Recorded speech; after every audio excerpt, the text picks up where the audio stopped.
I think we need to talk about the policy and the duties under the policy. That was a very simple question. I would just like to get a straight answer on it. Is it all right for an adjuster if one of your team members came back to you, said, Mr. Painter, I went out to this house and there was a bunch of property laying around, but I didn't take any pictures of it because I think they're going to throw it away, and when they do, we're not going to have to pay anything. Would you reprimand that team member? I object to the form of that. It's speculative, hypothetical, and argumentative. Would you reprimand that team member?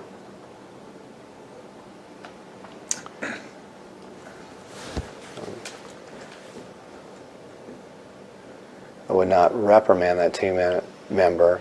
We would have a conversation about what they saw and why they made a decision not to photo that, because again, they are adjusters and can make decisions, and these are guidelines in the handling of the claim.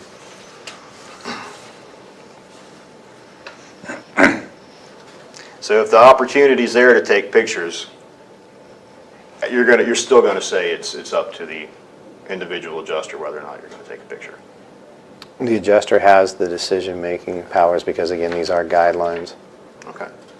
Just a guideline whether or not you're going to preserve the evidence and assist the insured, and making their claim.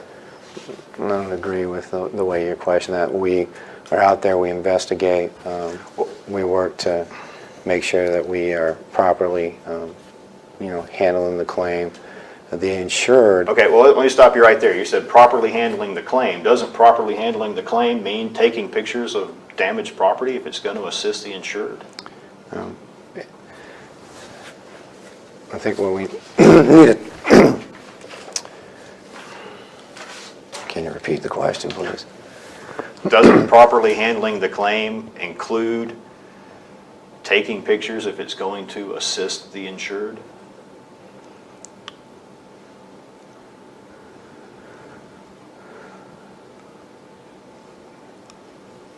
We should take pictures of items that are damaged and undamaged.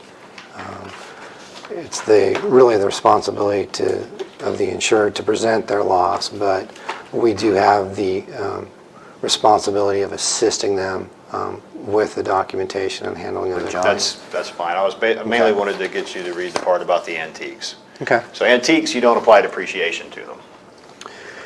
Antiques are paid at a market value, which would not mean... What's the difference between market value and actual cash value?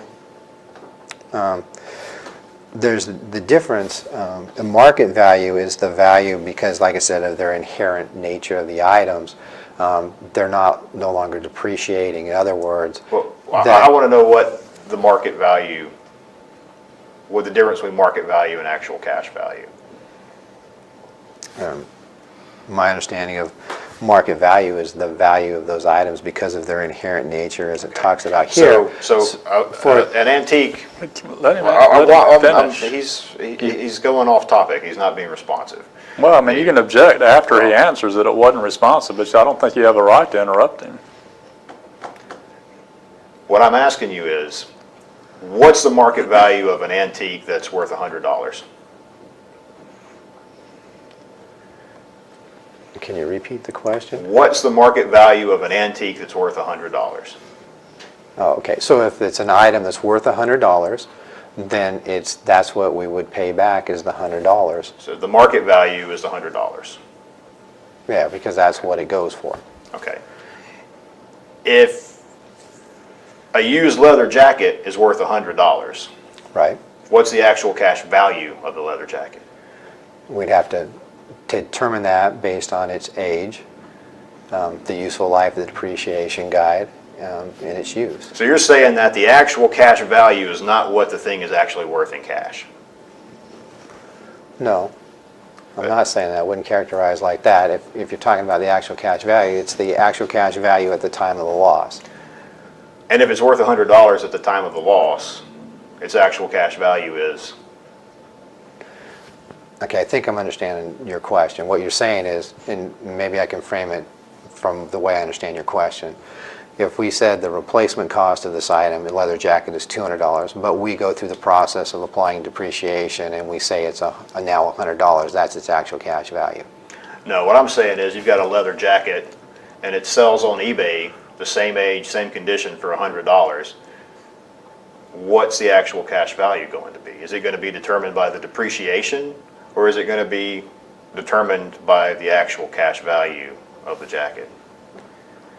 Well, I mean, you have to take a look and analyze whether you're considering that jacket to be antique or fall into market value, or is it a jacket that doesn't fall into these categories that we're talking about here, so then you're going to apply depreciation to it. If I said I'm going to pay you the actual cash value for your shirt you have on right now, Right?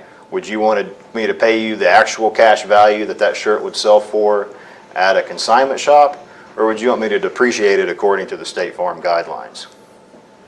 I don't think the way you characterize that's right in the way the policy reads, and that's kind of what we're going back to is the way the policy is. It's not, so the way we determine that is you would take a look and say, okay, if this shirt costs $20 or $25 to replace, and then I've had it for a year, then we would say, okay, and if the useful life, and I'm not saying this, but for an example, the useful life is 3 years, we'd say, okay, it's 1 year old, and divide it by the 3 to give us the 33.3% depreciation, and then you would pay me that amount. Even if the same shirt was selling at a consignment store for $18?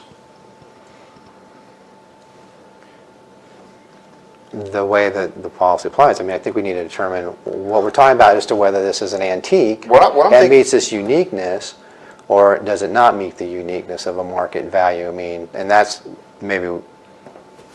No, I'm not talking about antiques right now. I'm talking about normal items that you apply depreciation to that State Farm says you're supposed to pay the actual cash value on. Right. And the actual cash value takes in all these factors, but you're telling me that State Farm just puts it into a computer program and with the life expectancy and deducts the replacement cost by the percentage of the life expectancy that's gone. And it really doesn't have anything to do with the actual cash value, despite it being called an actual cash value payment.